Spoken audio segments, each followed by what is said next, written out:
こんにちは、木漏れ日です。いよいよラップランドへ。ヘルシンキからイバロへ向かいます。窓の外の景色が綺麗で思わず見入ってしまいました。あっという間にイバロへ到着。マイナス18度、結構寒い。予約していたシャトルに乗ってホテルへ向かいます。ちなみに方向音痴すぎてドライバーさんを見つけるのに一苦労でした。まだお昼やのにもう日が暮れそうでびっくり。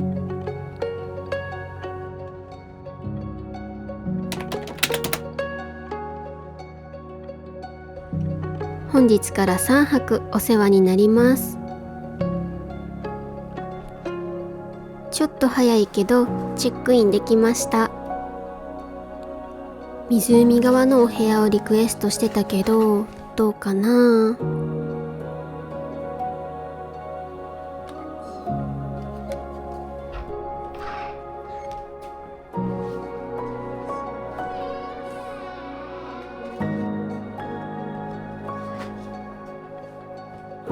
スーペリアにしたから結構広めのお部屋。もろもろ3人分ある。ケトルもあります。お隣にはワイン、コーヒーあるのは嬉しいね。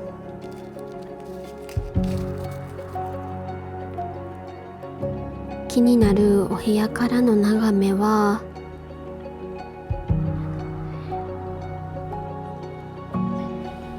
やった、リクエスト通り湖側のお部屋でした。壁には北欧の先住民族サーミの絵が飾られていました。このホテルを選んだ決め手はサーミを学べる豊富なアクティビティ。いろいろ予約してあるので今から楽しみです。バスルームはどんな感じかな。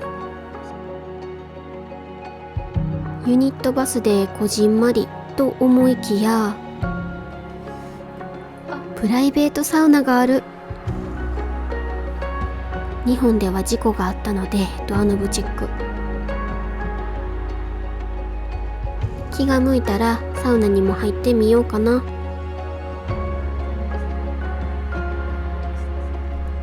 クローゼットも広々。このハンガー家にも欲しいくらい使いやすかったです。パッと取れるようになってる。めっちゃ便利。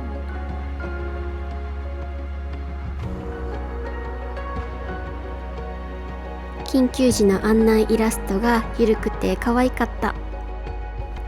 海外って感じ。フロントは22時までらしく、うっかりインキーしたら終わりなので、ここにはオランダの切符を挿しておきます。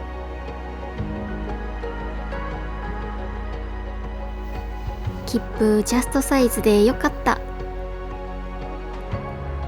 こんな素敵な場所に3泊もできるなんて幸せや。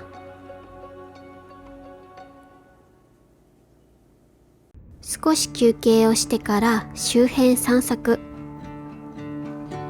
誰かが作ったかわいい雪だるま。そのお隣には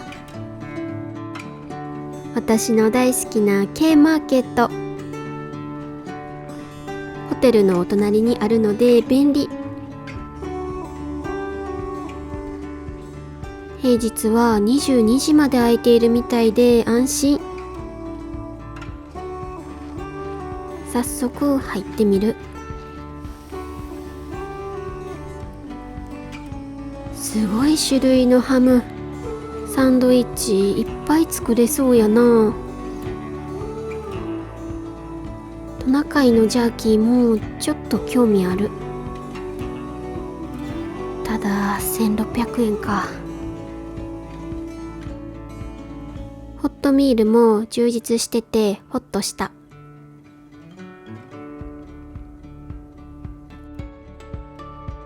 フィンランドはムーミンのパッケージが多くてほんまにかわいい。紅茶もたくさん。ムーミンのはいつも飲んでるから今回はこれにしようっと。他にもかわいいものがたくさんありました。いろいろ買い込んできたのでお部屋でのんびりいただきます。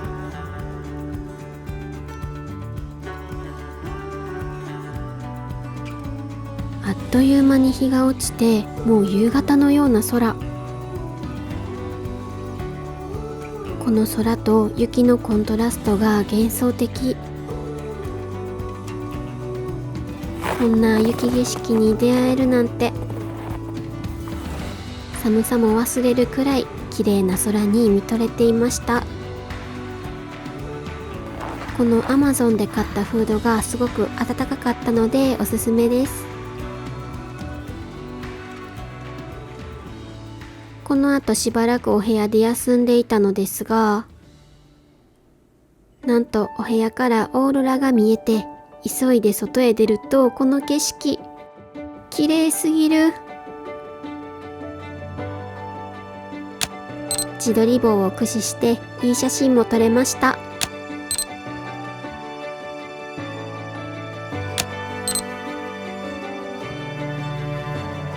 実際はこんな吹雪でした。でも絶景に夢中で寒さも忘れていました。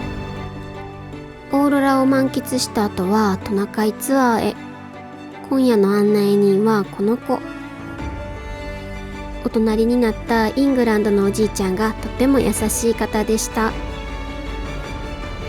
おじいちゃんに星座を教えてもらいながら乗ったトナカイは一生の思い出。まさにリアルアナ雪。月明かりに照らされた森を抜けた先にはまたオーロラ。ありがとうスベン。みんなで焚き火を囲んでほっと一息。マイナス30度。人生で一番寒かったかも。北欧の伝統工芸品ククサでいただくホットベリージュース。冷えた体にじんわり染み渡りました。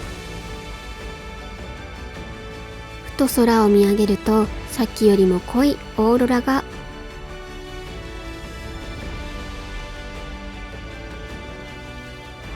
オーロラって動画に映りにくいのにこの日はしっかり映るほど濃かった。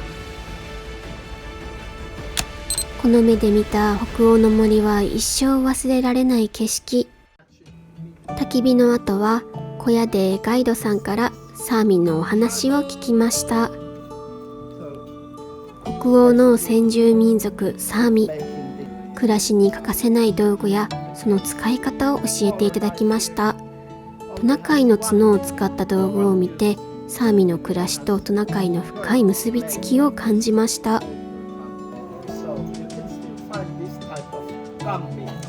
サーミの伝統的な靴。雪の中でも歩きやすいようつま先が反り上がった形をしています。トナカイの皮で作られていてとても暖かいそうです。こちらは子供用。ちっちゃくてかわいい。サーミの伝統衣装ガクティ。地域や家系などによって色やデザインが異なるそうです。こうして実際に触れられたことも貴重な体験でした。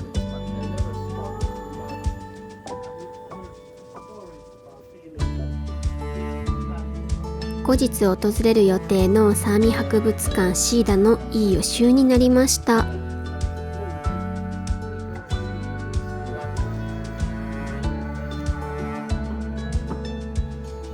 サーミに興味を持った方は映画サーミの地もおすすめです。現在は UNEXT などで配信されています。小屋を出て静かな夜の森を歩きます。たどり着いた先で迎えてくれたのは大きなトナカイの角。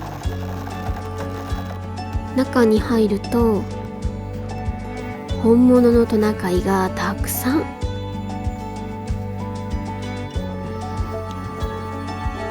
ご飯食べてる。かわいい。立派な角やな。オーロラにトナカイ。忘れられない夜になりました。明日も楽しめるといいな。おやすみなさい。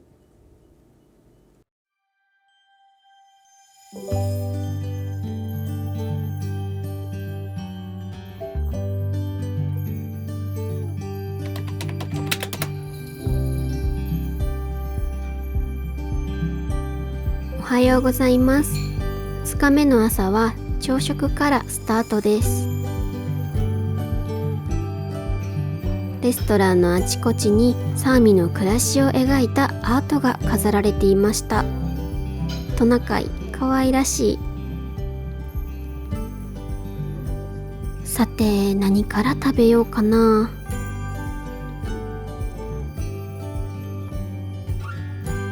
あのサーモンは絶対食べる。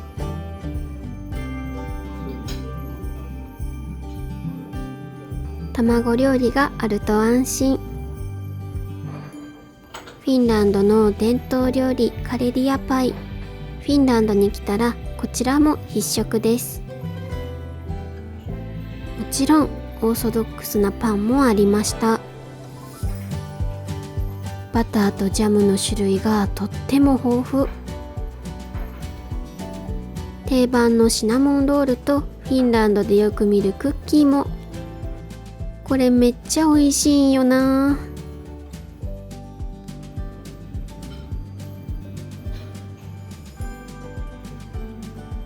ベリーを食べるのもフィンランド旅行の楽しみの一つです。想像以上に朝食が豪華でびっくり。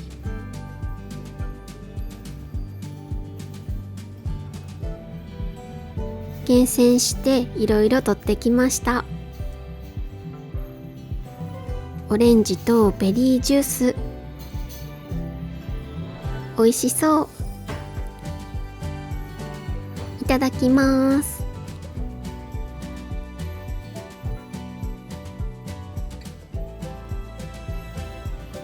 どれも美味しくて大満足。これだけ食べたらお昼は軽めで良さそう。今日は犬ぞりツアーを予約していたのですが、気温が低すぎて犬が走れないとのことで急遽予定を変更。まずは近くのショップを覗いてみます。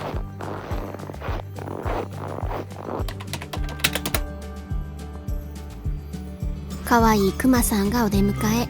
クマはサーミの人にとって神聖な動物とされてきました。ぬいぐるみがたくさん。気になるのはやっぱりハスキー。子犬をくわえててかわいい。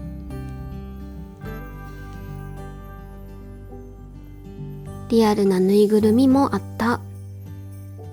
買わへんと思っていたのに、いざ目の前にすると欲しくなる。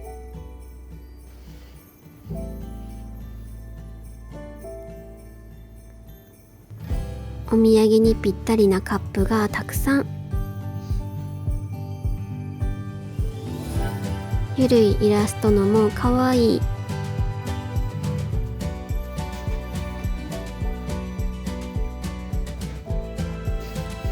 サーミの人々に古くから親しまれてきた木製カップククサ。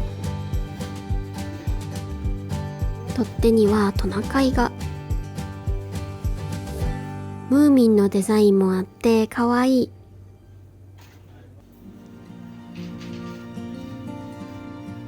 サンタクロースのグッズもたくさん並んでいました。どれもかわいいなあ。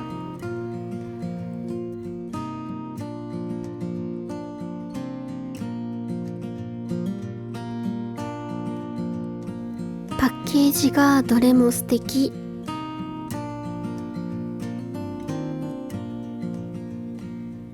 このお店は夜7時まで営業しているみたいです。ホテルの目の前にあるので、宿泊するならぜひ覗いてみてください。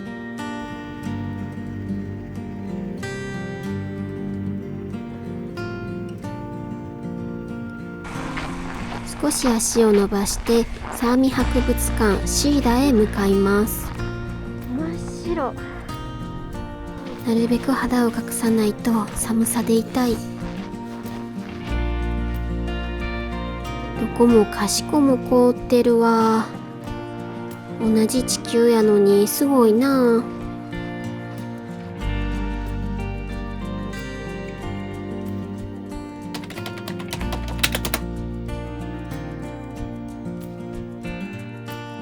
ここにもサーミの展示があったはずと思い寄り道。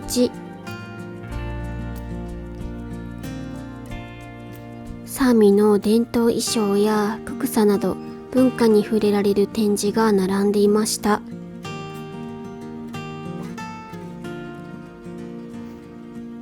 白樺のコブから作られているそうです。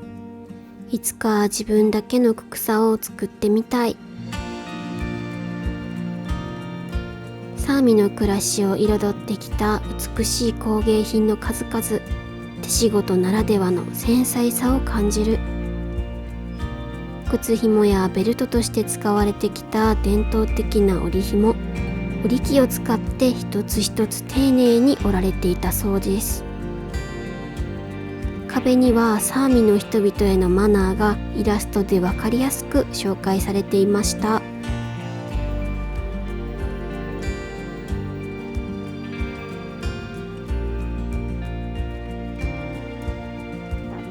寄り道はこれくらいにして、いよいよ本命のサーミ博物館シーラへ。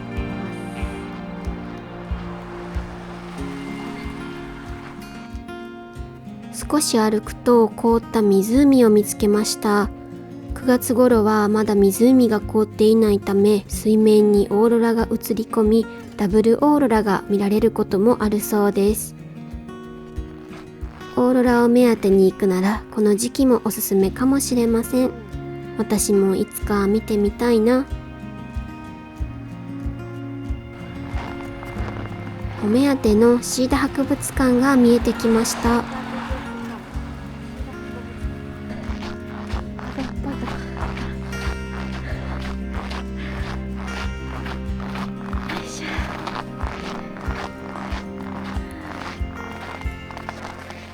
マップにあるサーリセルカもオーロラ鑑賞地として有名な町です。ここイバロはさらに北に位置しています。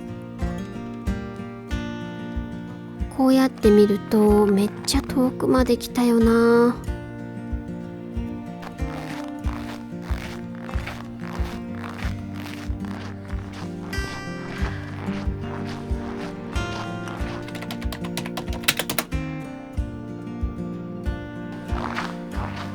それでは早速中へ入ってみましょう。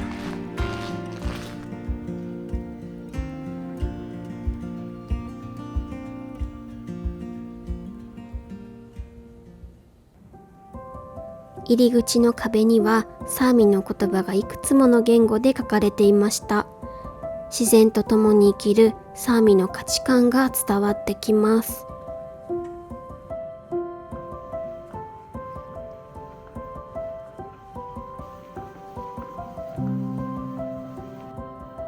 最初の展示室ではサーミの伝統衣装がたくさん展示されていました。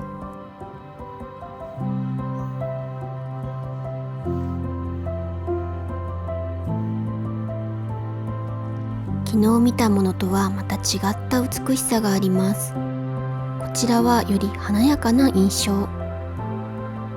よく見ると刺繍や紐などが少しずつ違う。帽子にもそれぞれ異なるデザインがあるみたい。毛皮の衣装めっちゃあったかそう。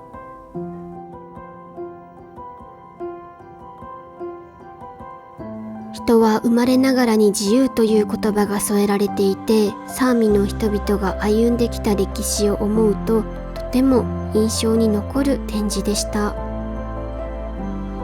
靴の中に詰める草やその材料も展示されていました。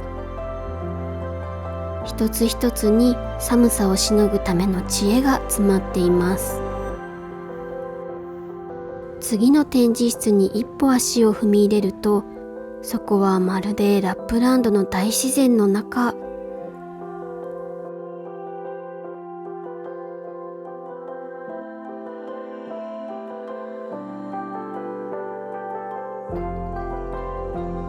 展示の至るところに季節の移ろいを感じる工夫が。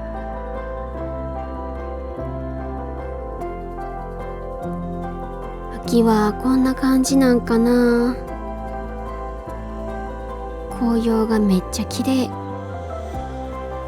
冬は静かな景色ですが、春から秋にかけては鳥たちも戻ってくるそうです。ラップランドの四季、いつか全部見てみたいな。サーミの子供たちが寄宿学校で過ごした歴史も紹介されていました。幼い子供たちが家族と離れて暮らしていた歴史に胸が締め付けられました。授業はサーミ語ではなく、その国の公用語で行われていたそうです。自分たちの言葉で学ぶことができない時代があったなんて。こうした歴史はサーミ語の継承にも大きな影響を与えたそうです。一度失われかけた言葉を未来へつなぐため、ニュージーランドの先住民族マオリの言語復興の取り組みをヒントにし、サーミ語を取り戻す取り組みが進められたそうです。世界にはいろんな人がいて、時には違いから衝突が生まれることもある。それでも誰かが築いてきた歴史がまた別の誰かの未来につながっている。そのことに心が熱くなった。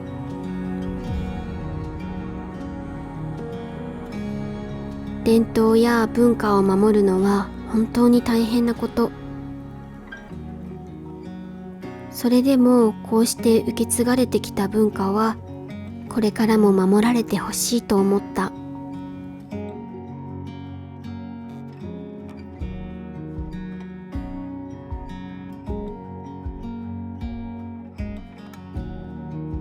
伝統品が並ぶお隣では、その制作風景も映像で見ることができます。サーミの衣装には紐がたくさん使われています。極寒のラップランドで寒さをしのぐ工夫でもあり、地域ごとの伝統や意味も込められているそうです。一つ一つ手作業で丁寧に箱へ詰められていきます。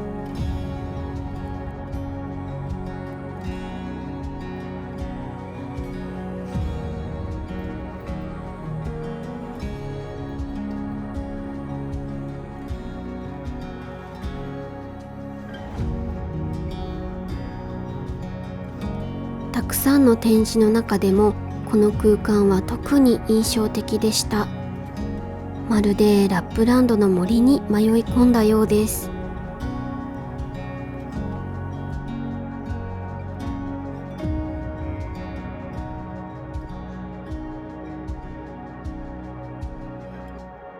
サーミの人々は狩りや移動の途中で草を腰に下げたり、木の枝や幹にかけたりして使っていたそうです。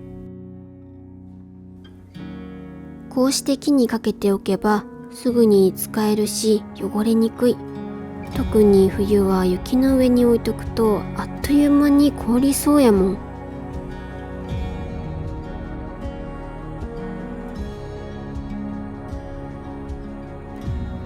サーミの人々にとってトナカイは暮らしを支えてきた大切な存在。食料や衣服などその役割は様々。今ではスノーモービルも活用しながら伝統的なトナカイ放牧が受け継がれているそうです。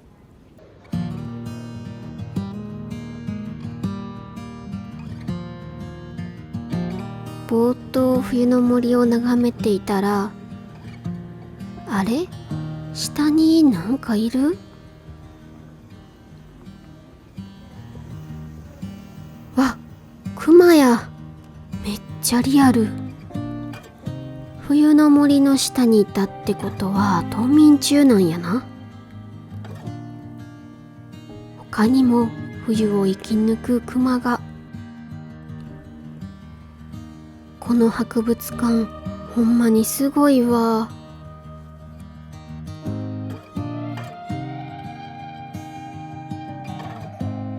あまりにも見応えがあって気づけば2時間も経っていました。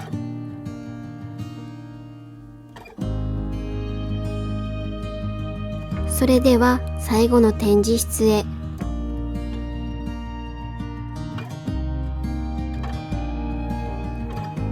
こちらには約1万年前の石器時代に使われていた道具が展示されていました。ラップランドでは氷河が後退した後の約1万年前頃から人々が暮らし始めたと考えられています。そういったこともあってか、壁にはマンモスが。長い時間の流れを感じた。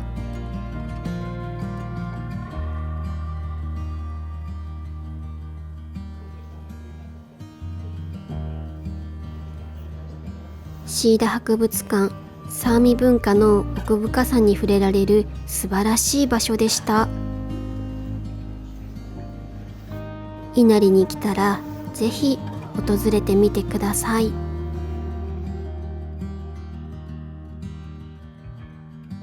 夕方のアクティビティまで少し休憩。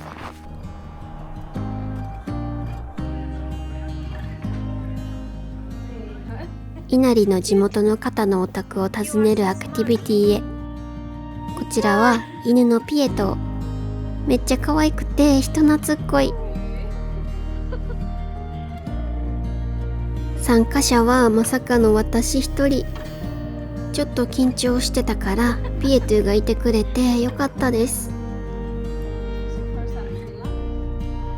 この後は訪問先のマダムと一緒にトナカイの皮を使ったキーホルダーを作ります。サーミの伝統文化に触れられる貴重な機会です。その前に少しだけティータイム。デザートはホームメイドのムース。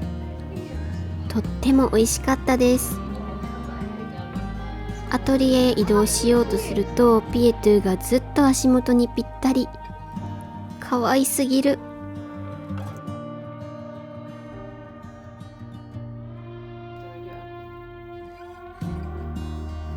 いよいよトナカイの皮を使ったキーホルダー作りに挑戦します。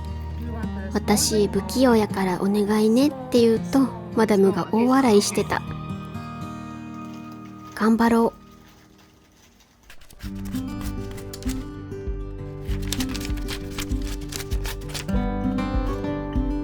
無事に完成しました。自分で作るとその分愛着が湧きます。マダムはこれまで訪れた人たちの出身地を世界地図に記録しているそうです。京都というより日本人は私が初めて。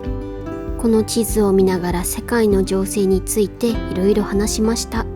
海外からの視点を聞けて興味深かった。マダムは普段からこうしたものづくりを楽しんでいるそう。手先が器用なの羨ましい。サーミのお話も聞けていい時間を過ごせました。マダムによると同じサーミ語でも地域によって違いがあってノルウェーで話されているものが難しいんだそうです。ホテルに戻ってほっこりタイム。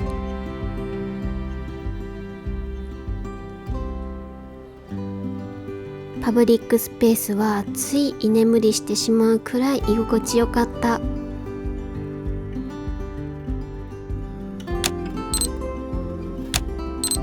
この日も綺麗なオーロラが見えました。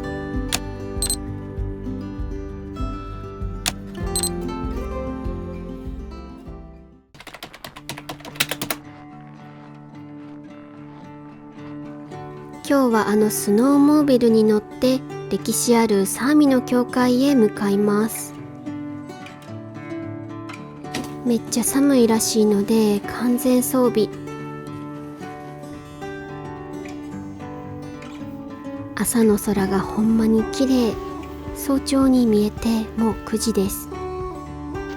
スノーモービルといっても免許がないので後ろのソリに乗せてもらいます。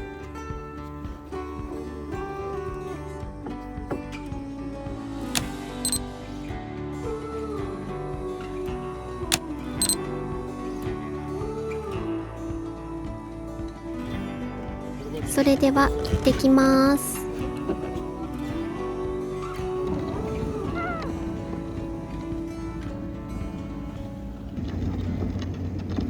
思ったより揺れる。向かい風で顔が痛い。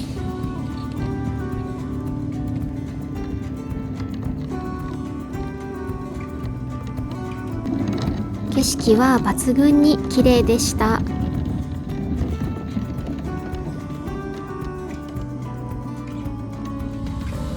みんなの顔が凍ってきたのでガイドさんが休憩時間を取ってくれました。辺り一面まるでアナ雪の世界でした。顔の感覚が戻ったところで再出発。森の中をぐんぐん進んでいきます。ラップランドではお昼でも月が浮かんでいて、これがまた幻想的でした。目的地までもう少し。雪を踏みしめる感覚にも慣れてきた。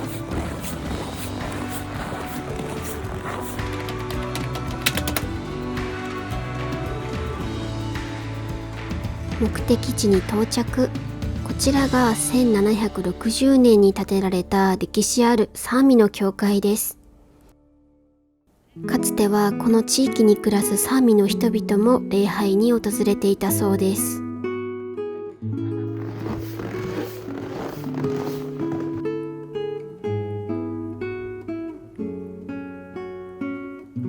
教会に入ってまず驚いたのは説教壇などがとても小さいこと。これは当時のサーミの人が小柄だったことも関係しているそうです。祭壇に飾られていた十字架も自然を感じる作りでした。扉の高さも低く、頭をぶつけてしまう司祭もいたそうです。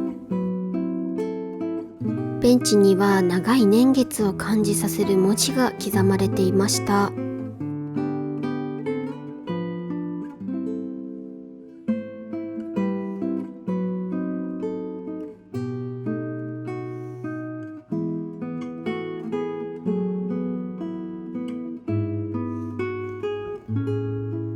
教会を出るとようやく太陽が顔を出してきました。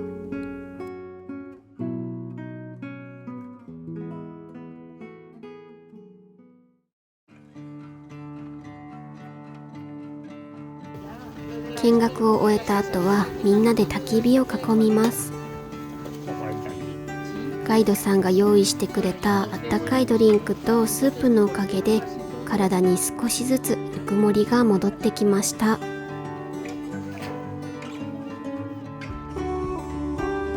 これがめっちゃ美味しかった。ツアーにはタイとスペインから来た方々も参加していて、みんな日本が好きだと話してくださったのが嬉しかったです。スペインのおじさまはラーメンが大好きらしく、3週間ほど日本に滞在してほぼ毎日食べていたそう。旅先でのこうした出会いも素敵な思い出になりました。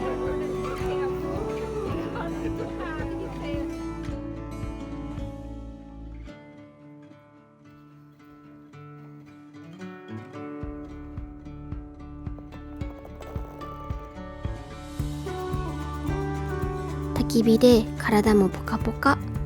ホテルへ戻ります。と思いきやスノーモービルが木に引っかかるというハプニングが、トルコの渓谷に取り残されそうになった時よりは平気。こういう時、自分以外に誰かがいるって心強い。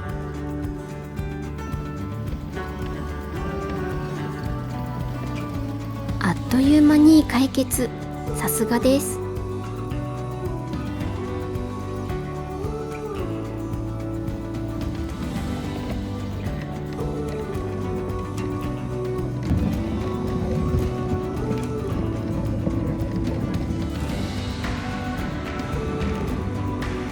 無事にホテルへ戻ってきました。ホテルのすぐそばにある並木道から見上げた月がとても綺麗でした。この景色を見られるのもあと少し。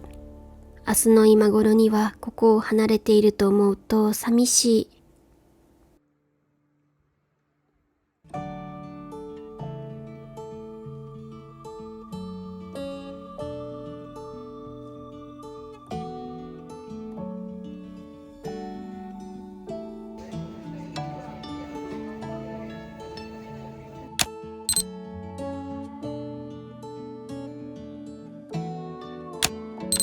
結局一番綺麗なオーロラが見られたのは初日やったな。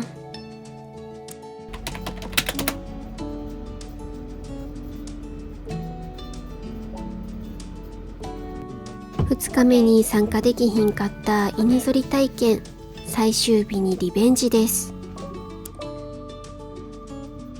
一人参加が私だけでどうしようかと思っていたら、イギリスから来たマダムが快くペアになってくれました。本当に大感謝です。周りのハスキーは立ち上がって吠えてるのに、この2匹は眠そう。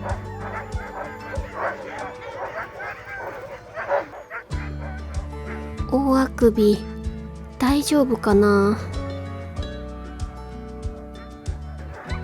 綺麗にお座りして待ってる子もいて可愛かった。お、立ち上がった。ついにスタンバイ。ちなみに私はもうすでに凍っています。よかった。2匹ともやる気スイッチが入ったみたい。想像以上の力で一気に引っ張られていきます。ここから約1時間犬ぞりで駆け抜けます。あまりの寒さに出発前から音を上げてる人もいました。私はまだ大丈夫そう。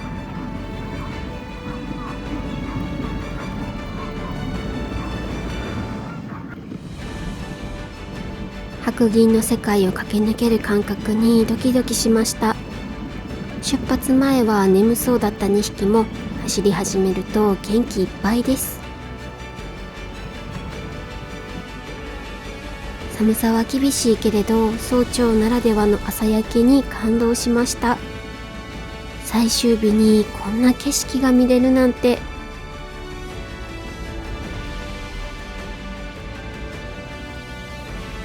終盤にはペアになったマダムの手袋が飛んでいったり、寒さで iPhone が動かなくなったりと、ちょっとしたハプニングもありましたが、それも旅の醍醐味です。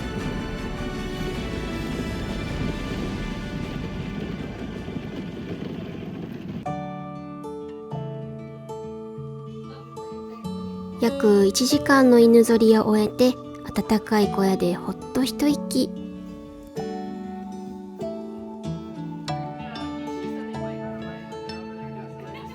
冷え切った体を温めていると、突然可愛いお客さんが、ハスキーの子犬が飛び込んできました。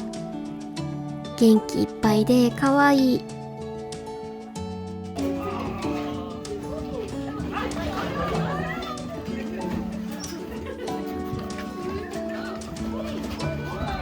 この子たちも将来犬ぞり犬になるための訓練を受けているそうです。頑張ってね。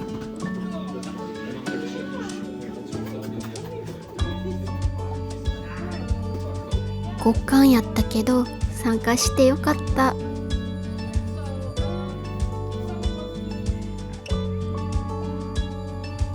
最後にハスキーたちと駆け抜けた冬の森を目に焼き付けておきます。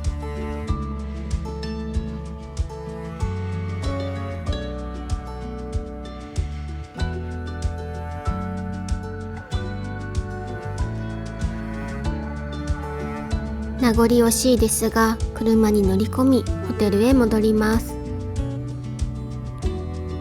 私が参加したツアー以外にもいろいろな体験ができるので、気になる方はぜひ調べてみてください。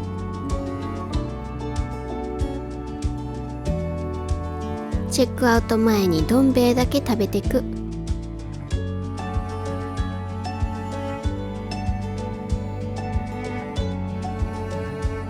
チェックアウトをしにレセプションへ行くと、まさかの一言、あなたが乗る飛行機欠航になったよ。マジかと思いながらメールを確認すると、18時発の振り替え便があるみたい。シャトルを予約していたので、とりあえず空港へ向かいます。夕方にはヘルシンキに到着してムーミンショップ行こうと思ってたのに、ちょっと落ち込んでいたのですが、このタイミングで虹が現れました。うっすらとやけど見れて嬉しかった。フライトまで4時間か。結局さらに遅延して19時の便に。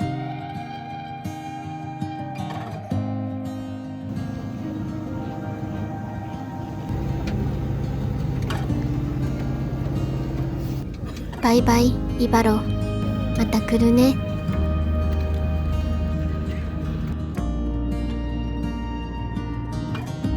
ヘルシンキの街が見えてきました。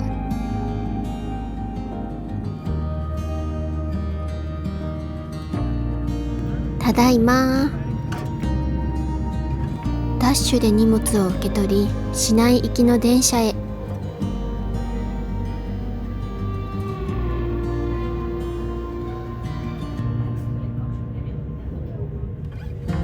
町に着く頃にはもう22時前でした。急いでスーパーへ。まだあるかな。あった。日本みたいに割引シールはついてへんけど、お寿司残ってた。どれにしようかな。移動頑張ったし、ちょっと奮発してサーモンたっぷりにしました。やっぱりヘルシンキは落ち着くな。今回はここまで。次回はヴィンテージマーケットやマリメッコへ。ヘルシンキでお気に入りを探す旅です。お楽しみに。